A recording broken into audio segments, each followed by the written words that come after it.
A man holding a heavily rusted spanner. Then, he strips the insulation off an unused wire.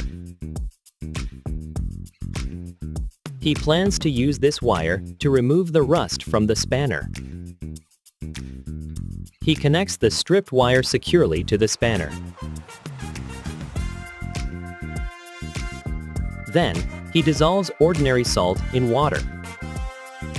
He places the spanner and a metal plate in the solution and uses electricity.